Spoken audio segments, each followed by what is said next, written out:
Santíssima Virgem Maria de Guadalupe, Mãe do verdadeiro Deus por quem se vive, nessa hora de dor e de esperança, recorremos a Ti com o coração cheio de fé.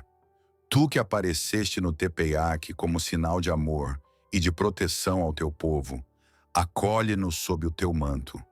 Guarda-nos com Teu olhar misericordioso e intercede por nós junto ao Teu Filho Jesus.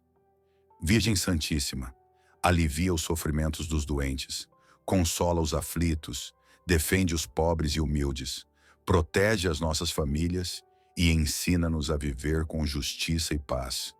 Mãe compassiva, faz de nós instrumentos de amor e reconciliação. Ajuda-nos a construir um mundo mais humano, onde reine o respeito, a solidariedade e a fé. Nossa Senhora de Guadalupe, rogai por nós. Amém.